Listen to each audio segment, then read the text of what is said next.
Miss Georgina. Oh, Rose. Good morning, Miss Georgina. Oh, I'm so sleepy. Your bath's ready.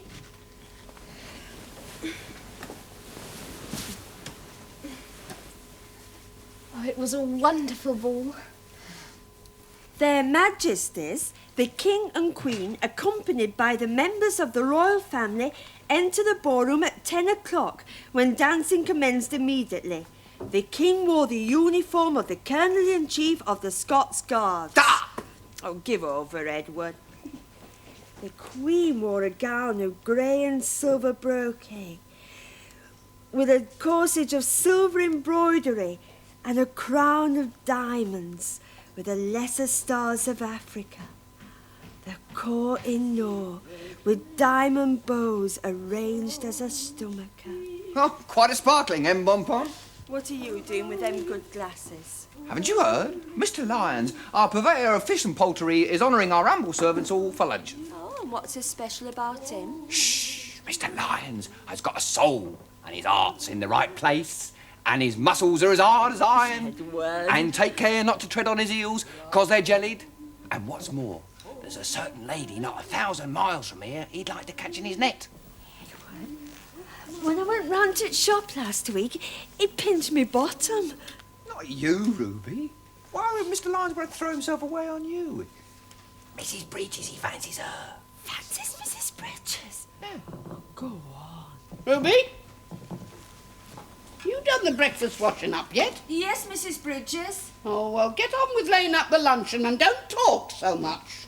I wondered what she'd been cooking when there's no upstairs luncheon. It's nice for us at any rate. Not for us, Ruby, my love. We have yesterday's leftovers at 12 o'clock.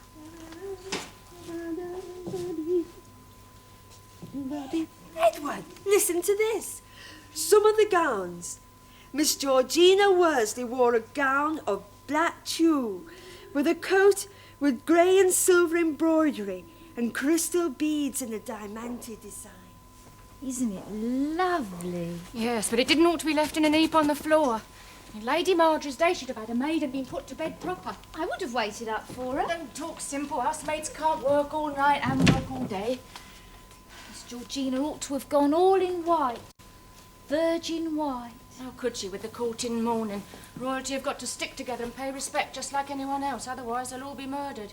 Anyhow, it's only half mourning. Not like last time when the king died. Then there was all in black from head to foot for months on end, even at Ascot. Well, why was it only half mourning? Well, he was only a Serbian Archduke, wasn't he? Here, Rose. You put that down. Quadrille, Methusalem, Strauss, Waltz, the cinema star, Gilbert, Waltz, Destiny, Baines.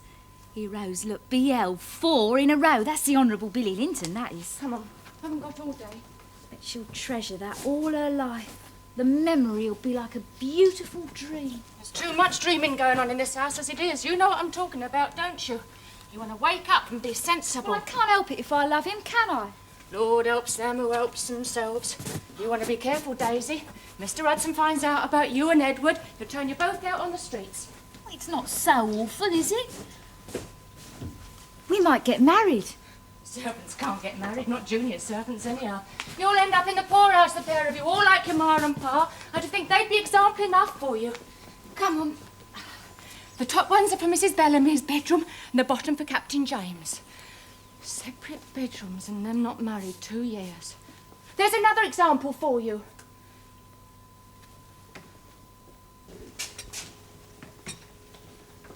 Nice to be out to lunch and dinner. I've told Hudson. Yes, I know. Thank you, Hudson. Madam. Well, we seem to be an even bigger mess than usual. It's a damn serious business. These things all seem to happen on Sundays. Do you think it'll lead to war now? It may well. It's just the sort of thing to spark it off. Well, we'll just have to wait and see. You people in Parliament drive me mad.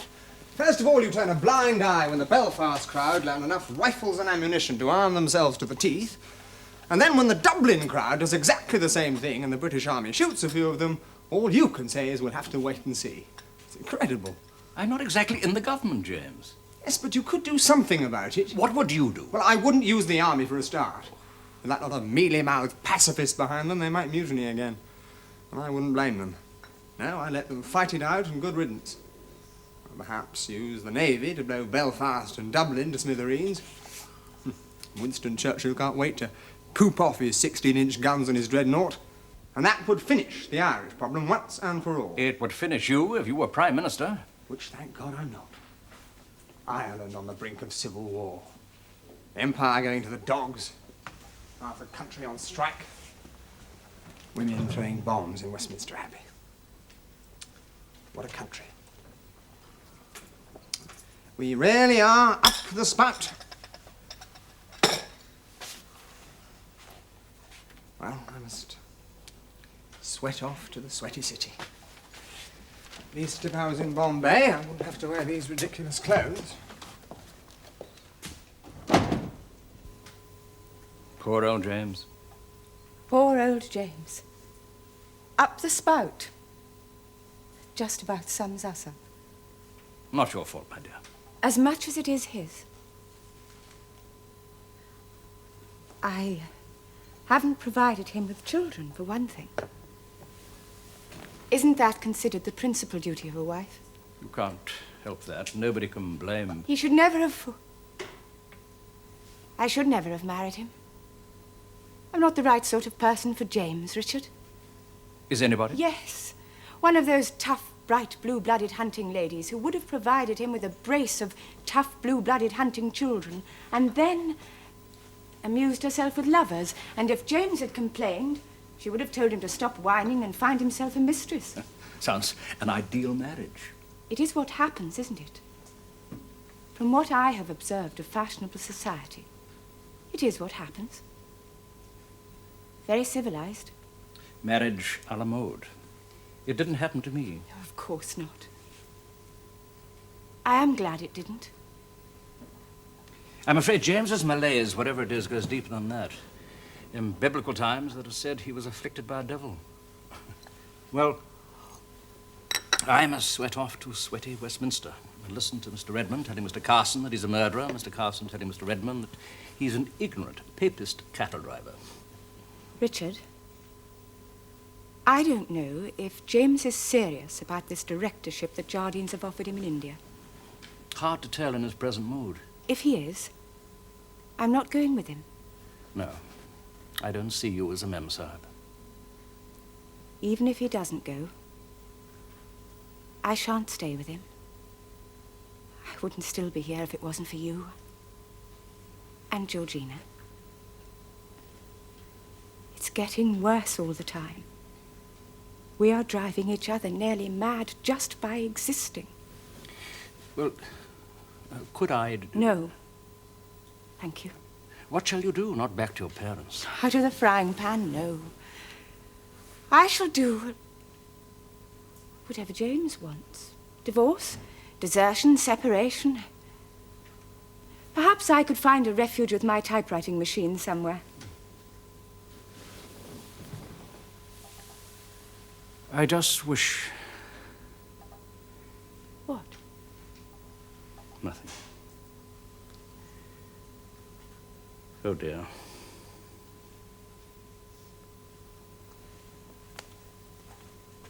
Yes. Oh, dear.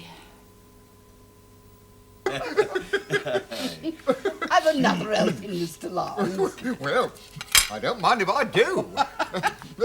Mr. Hudson never touches eels, Oh? so I made him a special veal and ham. Well, if I may be permitted an observation, there's not a cook in the kingdom can make an eel pie like yours. Oh.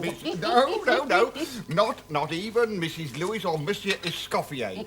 Both of whom I have the honour to supply with fish and Oh, game. no, Mr. Lyons, you're just saying that. I believe you say the same thing to every cook in Belgravia. But if I might be permitted an observation, it's the heels what makes the pie. And there's no one in London can touch you for heels, Well, Mr. I have to Lyons. admit, when it comes to eels and handsome women, I'm a bit of a connoisseur. Dutch eels. Dutch eels and English women. Now, there my old father wouldn't have agreed. Now, he used to say that for firm flesh there was nothing like a Thames eel. And that's what I say about English women. Oh! Oh, you are a wag, Mr. Lyons. Ruby, just you keep away from that hatch. Get on with the washing up. Edward, put in. Every eel, as I purvey, is picked out individual with these two eyes. I get a little lad to row me out to the Dutch eel boat sat out there in the pool of London, full of tanks it is, and every tank full of eels. And here's a fact of history for you. There's only one boat allowed at a time, and there's always another waiting to take its place up the estuary. And that's been the case for 150 years or more, ever since the Dutch sailed up the Thames and burned our English fleet. Well, I never did. I'm quite right, too. The fewer foreigners we have in this town, the better. Oh, there's enough troublemakers around without adding to them. But have you read the Times newspaper today, Mr. Hudson?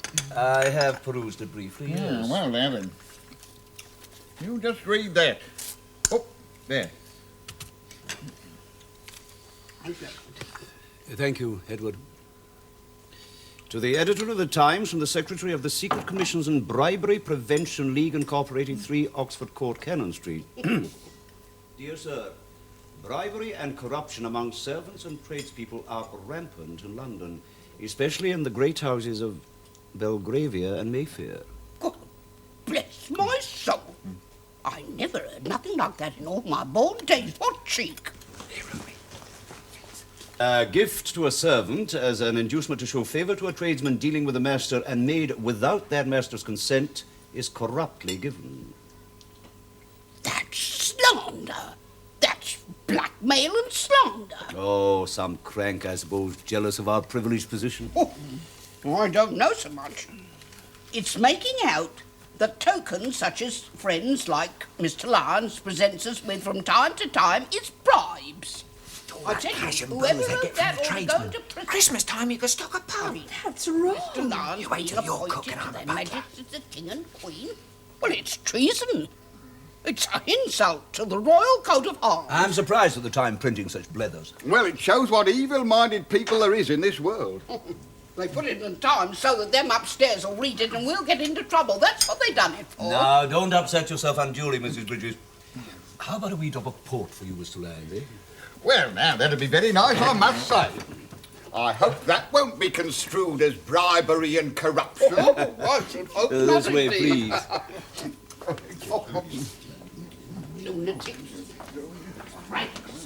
Oh, Just getting coffee for them, Mrs. Bridges. yes, I'm sure you are, Edward.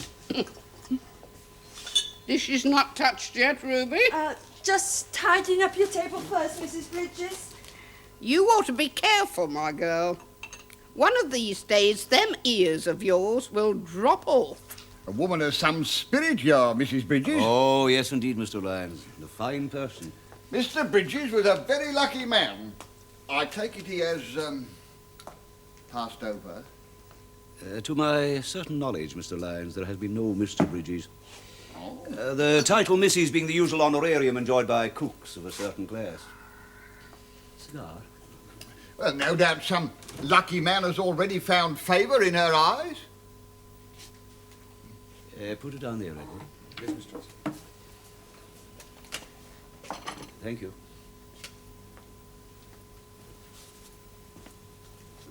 Hey? That is a delicate question, Mr. Lyons, which only the lady in question can answer. Well, Carpentier gave the American a good beating the other evening.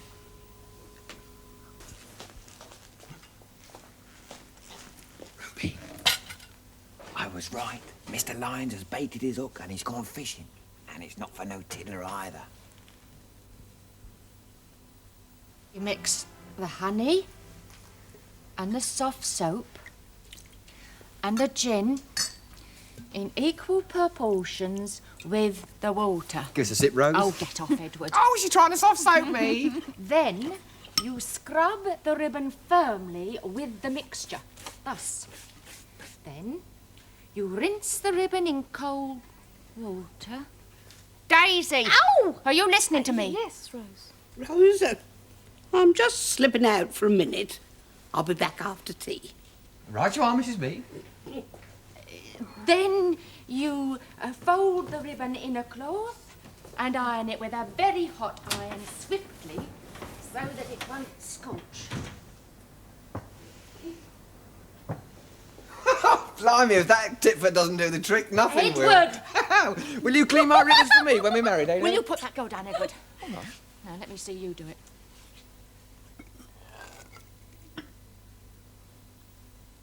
Hazel, I'm afraid I've had to telephone Molly Chichester and say I won't be able to come down with you and James for Goodwood. Oh, no. Well, I'm rather dreading it.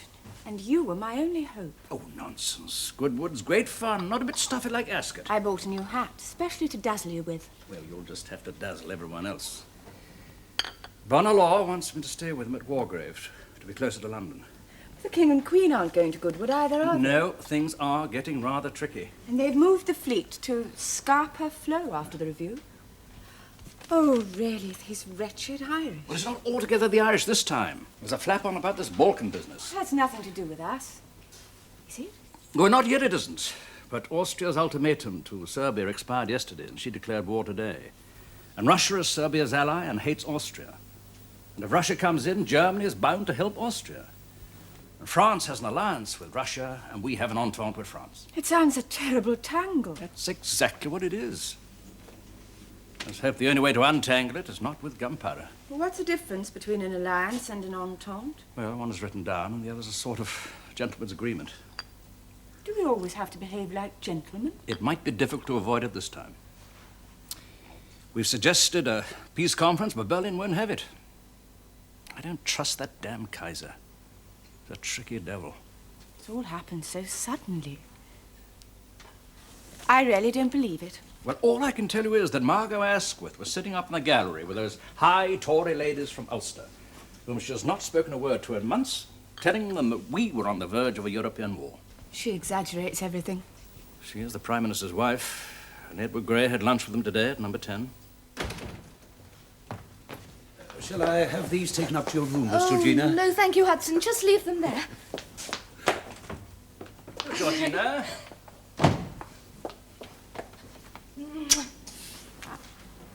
Cup of tea. Oh, lovely. I'm dying of thirst. Uncle Richard. Yes. The Lintons have asked me to stay over the bank holiday. Please, may I go? I thought that after the Salisbury's ball, you were coming back here for a proper rest. Oh, but Hazel, that's changed now. You're getting very tired. But I'm not. I'm absolutely boiling with energy. Anyway, Lady L's the beadiest chaperone there is. They've got a maid for me and everything. Oh, it'll be a tremendous rest, really. Please say yes, Uncle Richard. I don't seem to have much alternative, do I, Hazel? I think it sounds like an ultimatum. You're a darling. I don't think there can be a nicer uncle in the whole world. It's going to be such fun. There are tons and tons of dances, and we're going to play charades at the trees. Oh, and the Fox Bredons are having a masked ball. I've bought the most splendido mask. I must show you. Sounds like a tremendous rest. Yes. Guess what? Judy. Yes, because Billy Linton is going as Punch. There won't be anyone here at the weekend. Oh, that's nice for the servants. Well, they can all go on holiday too. Yes, they could. Well, that would be all right, wouldn't it, Richard? Well, Marjorie used to. Well, they can certainly have the day off. The police at Gerald Row are very good at keeping an eye on the house. 14 and 7pence 3 farthings in the fines box, Mr. Hudson. Thank you, Rose. A handsome sum. Mostly the result of Edward's unfortunate lapses into blasphemy. Now his misdemeanours will be of benefit to all, which is as it should be. I suggest that, as usual, the money should pay for the purchase of refreshments and the outing. Mrs. Bellamy having generously agreed to pay the fares and the railway train and a little extra. Right then. Rose, you be treasurer, as always, if you please. And where are we going to, Mr. Hudson? Ah, that is for us all to decide, Mrs. Bridges. Well, we went to Clacton last time, remember? Remember they had a nice band? Oh, yes, remember that Salubrious East Windrose? Fair caught you and Edward, that's enough. Now then, any suggestions from the junior members of the staff? Bridlington's lovely. We haven't got a week off. Well, my mum once took us all to Herne Bay. It was ever so nice, and we went from Charing Cross on an excursion. Herne Bay. Oh, in Kent. That's right. It was ever so nice. They had a pier. Well, that's a funny thing. Albert's going... Mr. Lyons is going to earn by it's a club outing or something. Well, if it's good enough for Mr. Lyons' club outing, I believe it will be good enough for us. Let's have a wee show of hands on it. Who's for Hernby? Well, that's decided then. Hernby it is. Oh, I still say Clacton. Well, why don't you go there then and be the lonely rose of Clacton?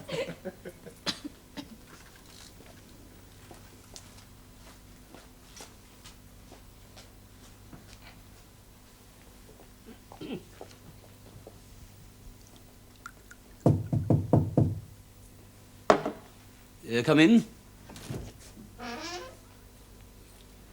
Might I have a word with you, Mr. Hudson? By all means, Mrs. Bridges. Come away, Ben. Now, sit you down. How about a wee dram, eh? Well, I won't say no. In anticipation of our holiday, so to speak. Here we are, then.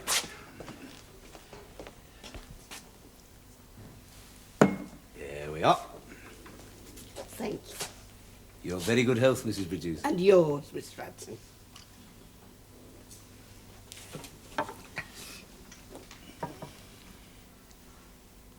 Mr. Hudson, I've been seeing Mr. Lyons.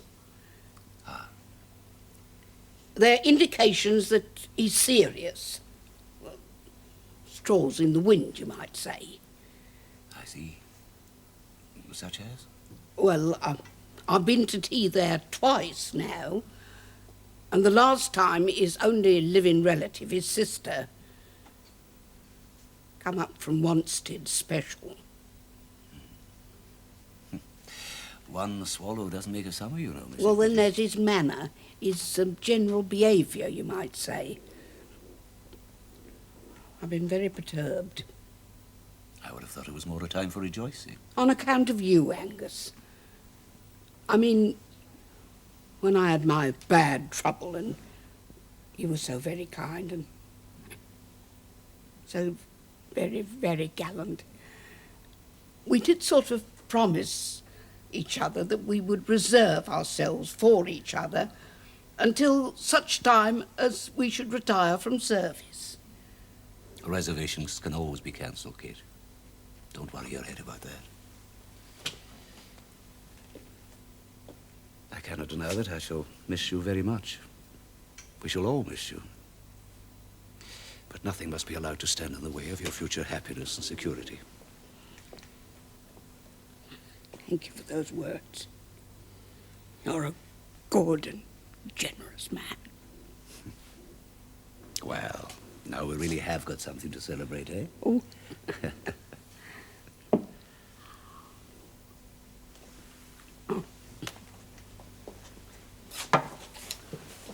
I feel like a rat deserting the sinking ship. I don't fully take the point of your metaphor. This household, well, I mean, it's not actually sinking, but it's very rocky.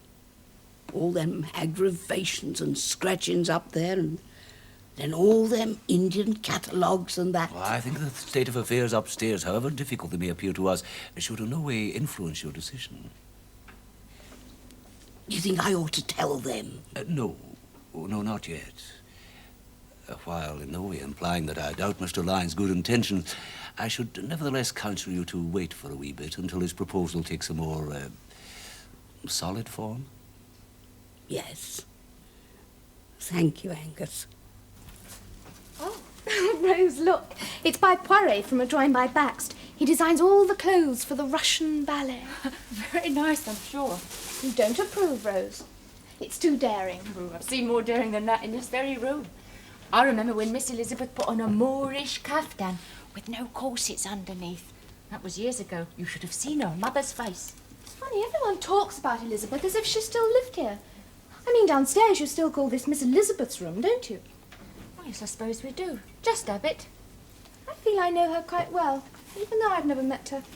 Oh, she'll probably be over from New York one of these days, with her husband and children. Was she like me, Rose? No, not really. She was very pretty. Prettier than me? Different. She found life difficult. Difficult? Yes. Miss Elizabeth didn't like things as they were. She always wanted to change everything. It was as if she had to make a fight out of everything. She wouldn't go to balls and parties or be taken out by nice young men. Yes, she was quite different. Oh, I love every second of life more and more. I just wish this summer would go on and on forever and ever. I don't know what you do with your shoe bags, Miss Georgina. Oh, I'm sorry, Rose. I just seem to get lost. I'll just have to run up some more. Germany declares war on Russia. Vain in hopes. I don't know what they're going to say about shoes wrapped in newspaper. I'll explain, Rose. I'll say that we're mouse poor and can't afford anything better. Ooh, the heat! Sweltering out there in that kitchen. Why don't you have some nice barley water, Mrs. Bridges? Well, it was sweltering hot at the Oval, but it didn't stop Jack Hobbs scoring another century. Oh, the way he square cuts, and forearms of tempered steel, the eye of an eagle. No doubt it is also sweltering hot across in France where they're mobilising for war. Yes, well, as long as we don't get into it, it's nothing to do with us what goes on in France, Germany and Russia. It's got everything to do with us, Rose. Well, I don't see what it's got to do with England, Mr. Hudson. To hell with Serbia. Oh, if you ask me, that Kaiser wants teaching a lesson. He's been cocking a snoop at us for far too long now. I don't see why we should get involved in a bloody war just to settle old scores between France and Germany. It is our duty, Rose. We are the only people that can beat Germany. And if we don't go in, the word honour should forever be expunged from the English language. Just because your great-great-uncle fought with the Highlanders at Waterloo. We are not fit. We need a bit of the old discipline. All this trouble in Ireland and in industry. The other day, someone even threatened the king. You know, the lower classes are far too flabby and pampered. A wee bit of bloodletting will do this country a power of good. Oh, if that there Kaiser has the impudence to come over here, I'll give him what for. That's right, Mrs. I will, I tell you, I will. I'll pull every feather out of his helmet. You've been throwing away all your money? No, Rose, look what I got. Oh. And look what I got. Here, you'll get arrested for indecent exposure. War latest! Invasion of France! Germany marches! War latest! Invasion of France! Germany marches! War latest! Invasion of France! Germany marches!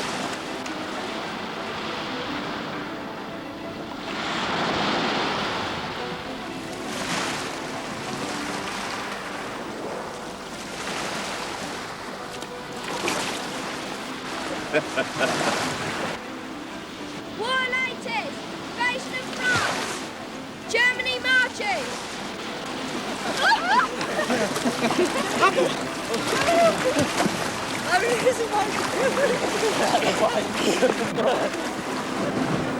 Come on in, Mrs. Bridges. It's lovely.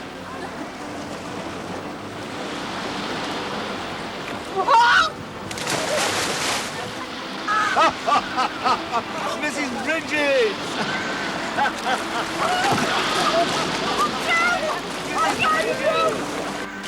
Here you are. Here, Mrs. Bridges. You falling in! War latest! Invasion of France! Germany marches! Here, my boy. There we are. Thank you. Germany marches! I love you, Daisy. Honest. I know you do, Ed. War I love latest! you too, but what's the use? Rose says that if Mr. Hudson finds Rose out- isn't marrying you, is she?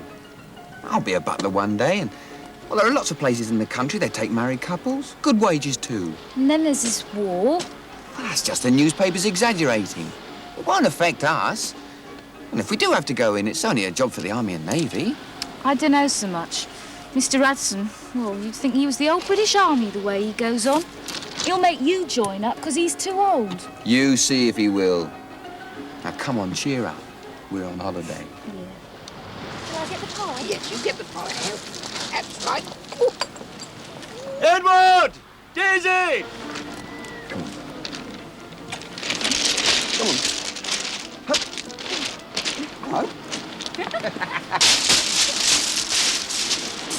Oh, here they come at last.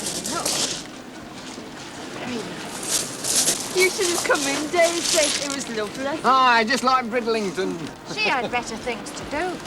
Now, you two, drink up your soup while it's hot. Otherwise, you'll catch your death of cold. 100,000 Germans march from Luxembourg. Oh, Mr. Rutz, now stop your warmongering for a minute and have a piece of my nice chicken pie. Oh, thank you, Mrs. Bridges. Thank you. You've excelled yourself, Mrs. Bridges. Excellent.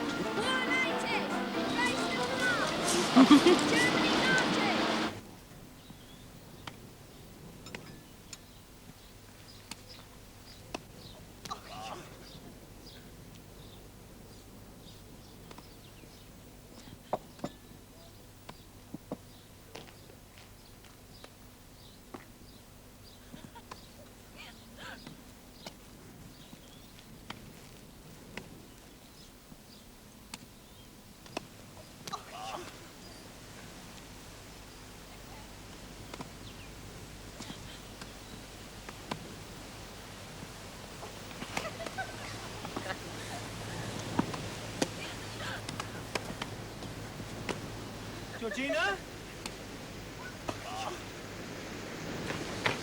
Georgina?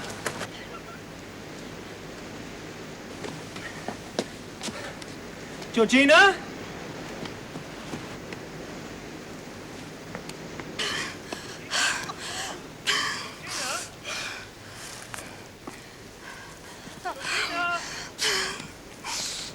Georgina?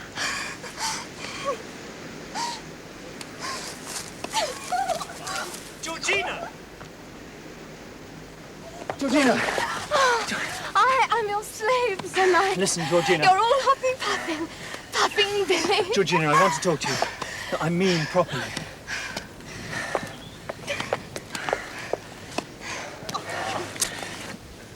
David's just telephoned.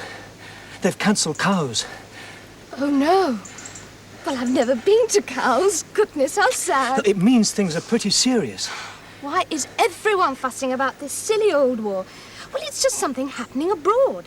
It's like the famine in India or the earthquake in Turkey. It's nothing to do with us.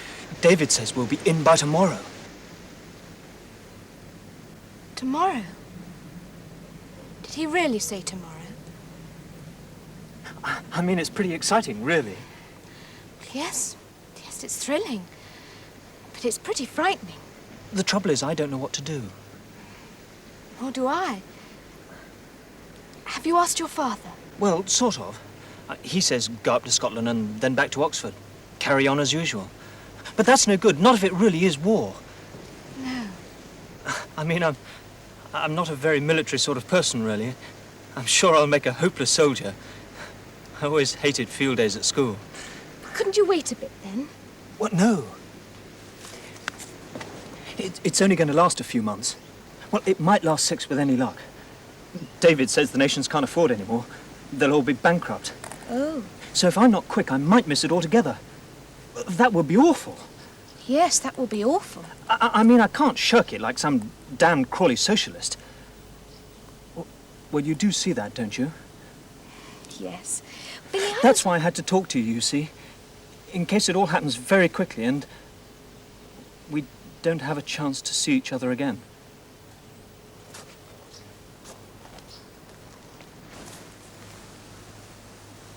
I just wanted to say that I love you. Oh, Billy. I don't love anyone else, Georgina. I love you very much. I wouldn't have said all this like this normally.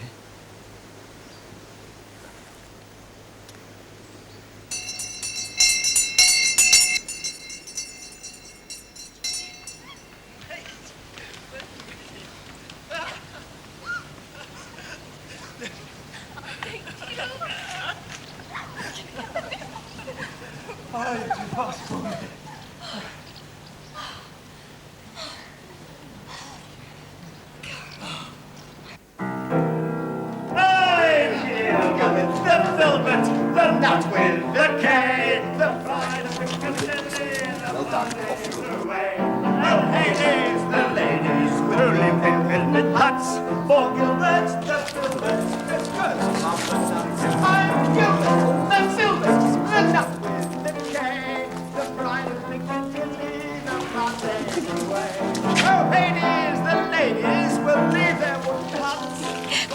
pity she can't find her gentleman friend. Probably off fishing. Gilbert's the Gilbert's, the Colonel of the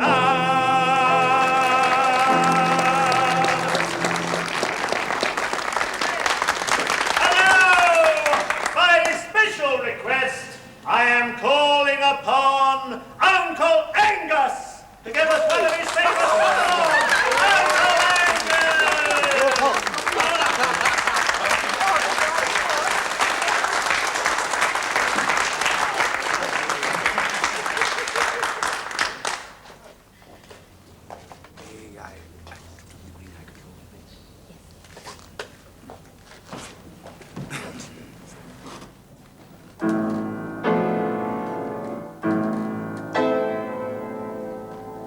There's a one-eyed yellow idol to the north of Kathmandu.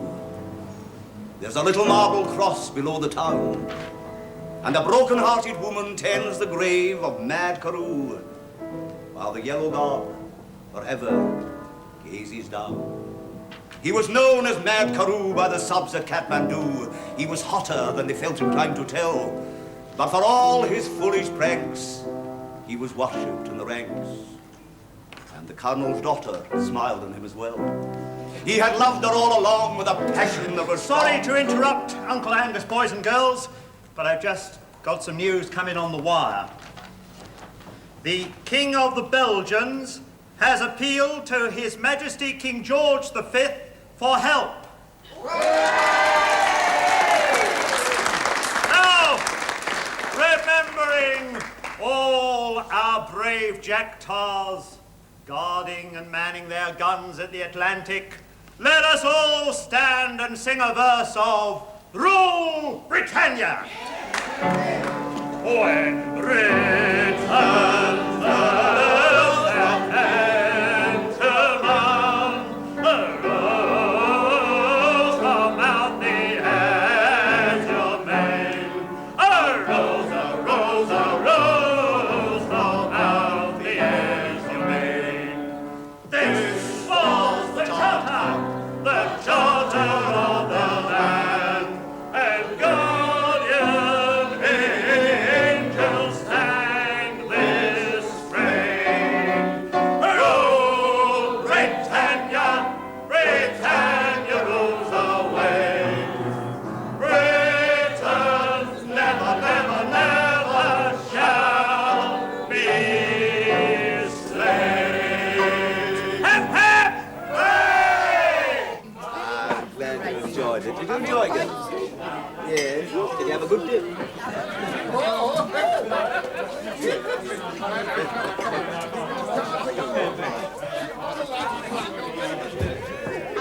Look, it's late. I think we'd best go down to the station. Oh, if we take round drink up. Oh, don't you smell lovely, eh? Ow! Crikey, they're all here. My old bag of lard and all. That's not your intended, Albert. It is. It ain't the way she looks, it's the way she cooks. She may call herself Mrs., but she's as pure as a driven snow, aren't you, my darling, eh? Don't you touch me, Albert Lard. Ain't she a lovely bird, lovely plump breast? What do you price her at, eh, Bill? I'll give you 10 a pound unplucked. Unplugged? I'll soon pluck her. Wait till I get her between my legs. Oh, How dare you! Get away! Get away! Knock your block off! Take it easy now.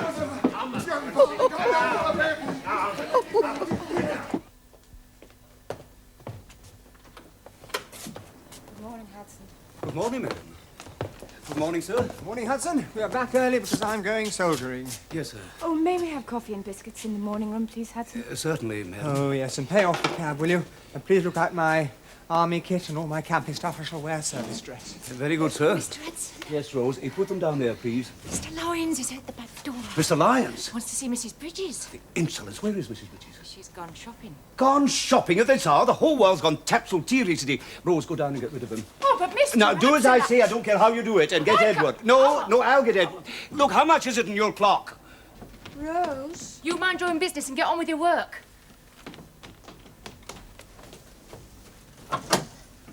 Well, Mrs. Bridges has asked me... Where is she, Rose? I've got to talk to her. Well, she don't want to talk to you. Rose, you and me, we've always been the best of friends now, haven't we? Well, that's news to me. You come down to my shop. I have something special for you, something you really like, eh? Yes, I'm sure you will, Mr. Lyons. Thanks for nothing. No, Rose. Oh, you little farming!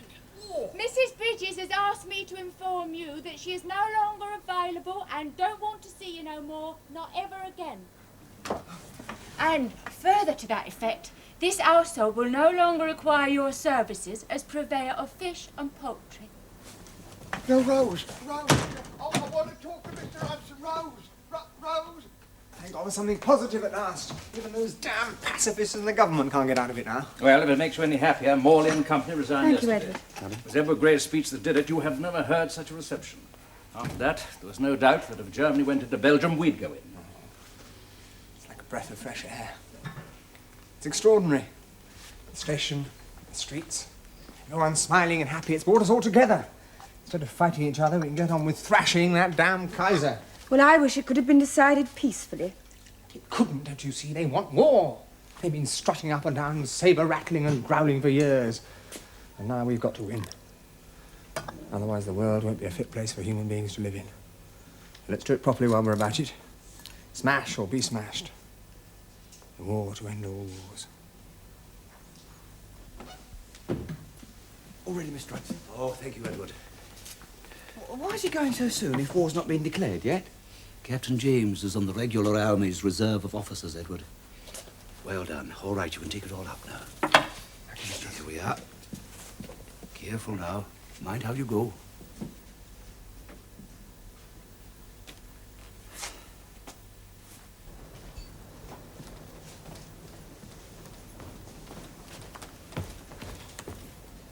Ah, same hole as the day I was commissioned. Not bad, eh?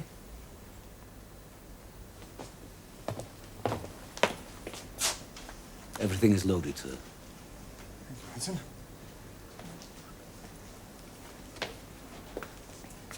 Well, goodbye, Father. I shall try and let you know where the fun is. Goodbye, old boy.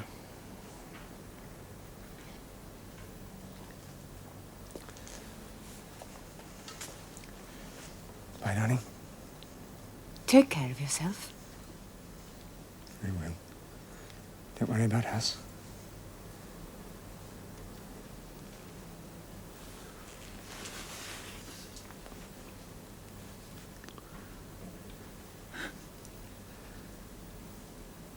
Look after yourself. Keep an eye on Father. Make sure he doesn't work too hard.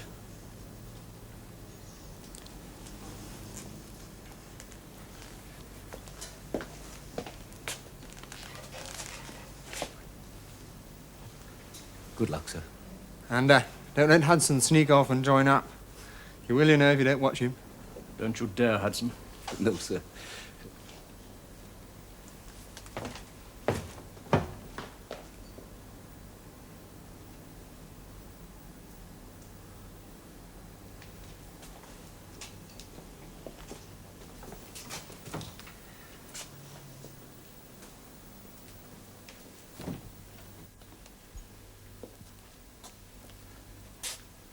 You can't go now. No, I can't, can I? I don't think that any of us could have managed without you, anyway.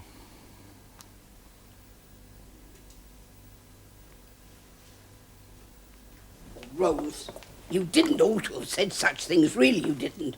Not without asking me. After what happened yesterday? Oh, well, of course you was right, of course you was. And it's good riddance, and that's a fact. Now we've got more important things to think about. Can you manage that? I expect so. That's right. Now, let me see. What on earth? What is all this, Mrs. Bridges? Just a few provisions, Mr. Hudson. Perhaps you haven't read the papers, where there's going to be privations and shortages and prices going up.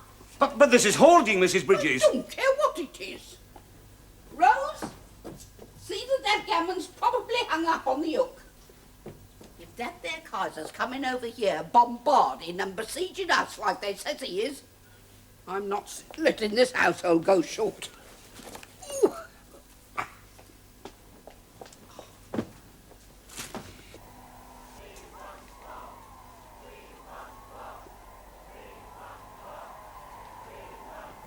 Well, they're going to get their war, poor wretches. Is it going to be very bad? Very bad for very long. At least that's what I think. So does Kitchener. It's extraordinary. I feel a tremendous sense of relief. As if a spring had been released somewhere inside me. James is not the only one who needed a war to cast out his devil. Thousands and thousands of people all over Europe are marching up and down, happy and joyful, screaming their heads off for it. All praying to the same God for victory. Poor God. He's got a hard time ahead. Perhaps it was his idea. Well, at least we can say we're going in to help our friends. Poor little Belgium. Oh, yes, we can beat our breasts with a clear conscience. But there's a good practical reason as well. Antwerp is still a pistol pointed at England's head. It's 5 minutes to 11, sir. Oh, thank you, Hudson. Shall I open the bottle, sir? No, thank you. But do have a drink downstairs if you feel like celebrating. Oh, thank you, sir.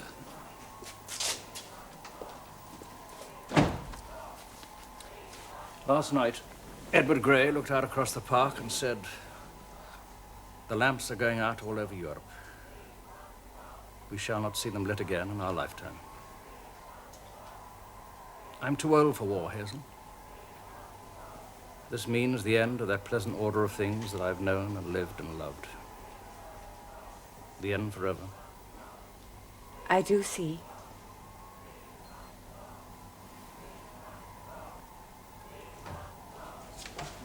Hello. Georgina. Hello, Billy. Hello, sir. The whole of London has gone mad. We've been to the most gorgeous war party at the Ritz. Everyone was there. And Billy met a nice colonel who promised to help him get a commission in the Grenadiers. And I've come to a great decision, Uncle Richard. I'm going to be a nurse so that I can be with the army. Champagne, please, Billy. Yes, sir. I hate to dampen your ardor, but I hope that neither of you has anything to do with this war. You're both far too young.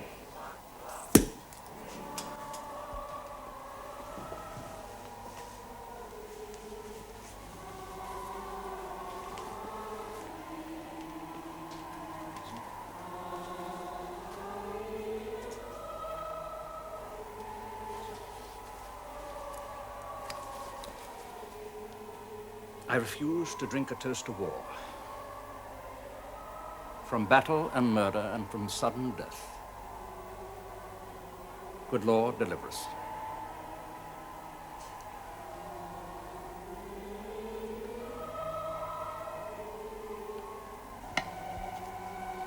Oh, thank you, Lord.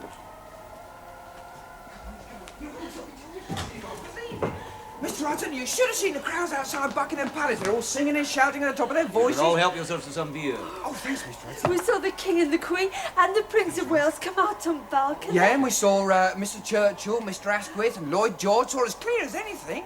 And then there's a bloke that climbed up on the balcony when they came out. Do you remember? Why, He Edward? sat up this-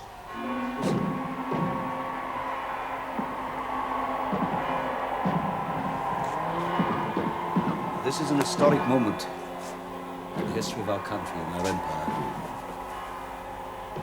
We are now at war with Germany. Our cause is a righteous one. May the Lord, mighty in battle, give us victory. God save the King. God save the King.